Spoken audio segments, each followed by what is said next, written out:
जय श्री कृष्ण। आप सभी को बैकुंठ चतुर्दशी की हार्दिक शुभकामनाएं।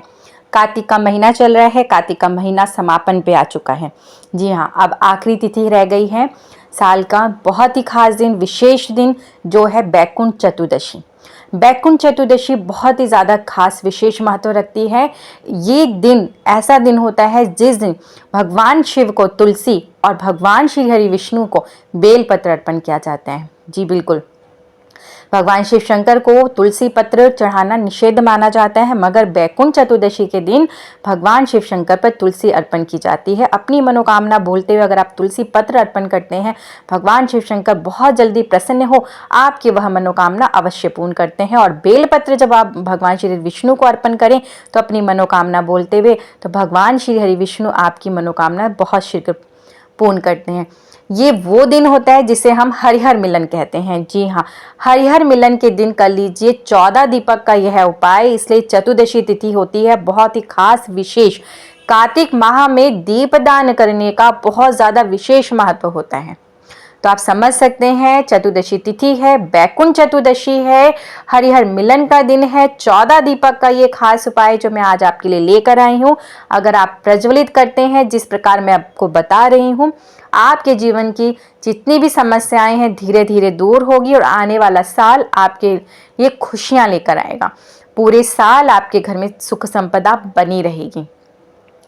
तो चलिए, वीडियो में आगे बढ़ने से पहले वीडियो को लाइक कर दें, चैनल को सब्सक्राइब कर दें और कमेंट्स बॉक्स में जय श्री कृष्णा हर हर महादेव अवश्य लिखें।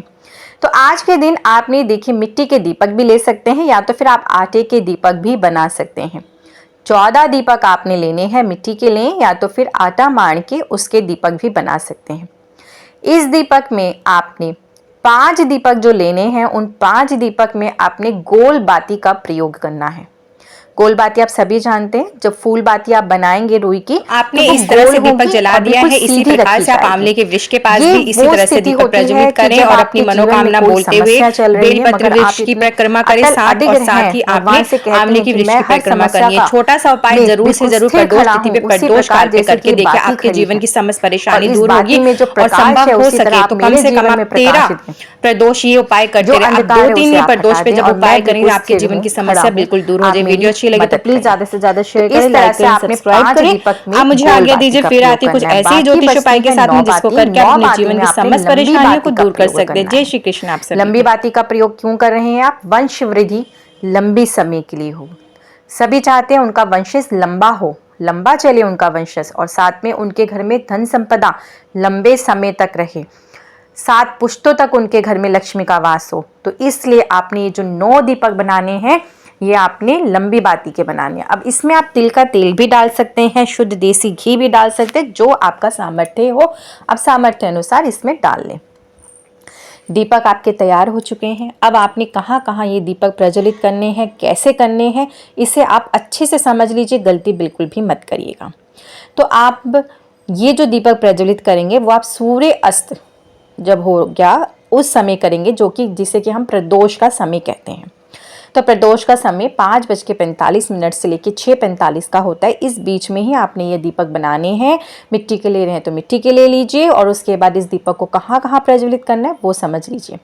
सबसे पहला दीपक गोल बाती का आपके मंदिर में प्रज्वलित होगा, ठीक है। दूसरा दीपक आपके रसोई घर में पीने का स्थान है, वहाँ पे आपने जलाना है, ठीक है।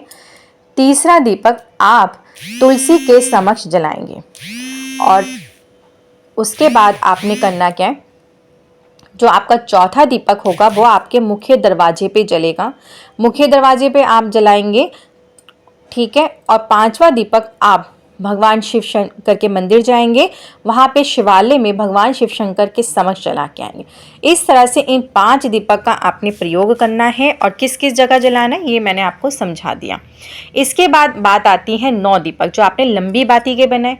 अब ये लंबी बाती के दीपक जब आप बनाए हैं, इन्हें कहाँ जलाएंगे? इन 9 दीपक को आप खुले आकाश में जला सकते हैं, चौराहे पे जला सकते हैं, आप किसी भी जगह पे जला सकते हैं इन दीपक को, जहाँ भी आपकी इच्छा हो। या तो आप अपने मुख्य दरवाजे के बाहर जला सकते हैं इन दीपक को, आप तुलसी के समक्ष जला सकते हैं, पीपल के वृक्ष में जाके जला सकते हैं, शमी वृक्ष के पास जला सकते हैं, बरगद के पेड़ के पास जला सकते हैं, कहीं पे भी आप इन दीपक को जला सकते हैं।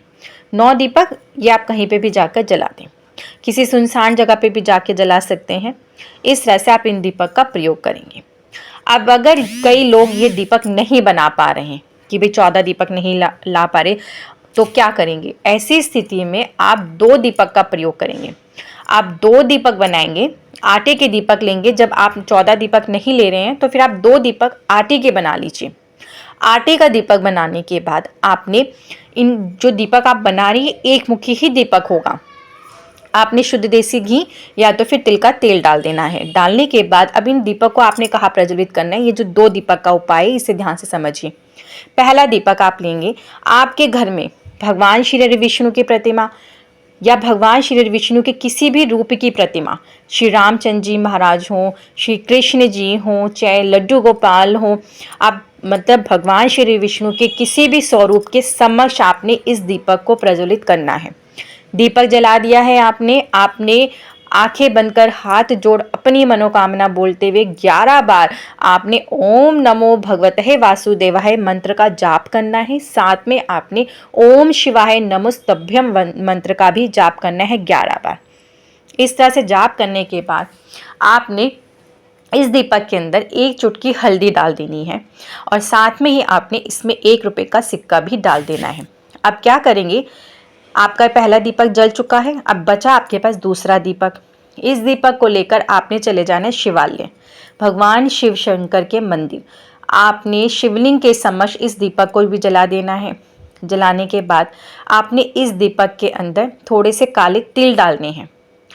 पितृदोष है, किसी भी प्रकार का काल सर्प दोष कुंडली में वो सारा दूर होगा। ये दीपक आपने शिवालय जाके भगवान शिव शंकर के समक्ष प्रज्वलित करना है। जला दिया आपने दीपक, वहीं बैठ के आपने उसी प्रकार से अपनी मनोकामना बोलनी है। 11 बार आपने ओम नमो भगवते वासुदेवाय मंत्र का जाप करना है और 11 बार ही आपने ओम शिवाय नमस्तुभ्यम मंत्र का जाप करना है।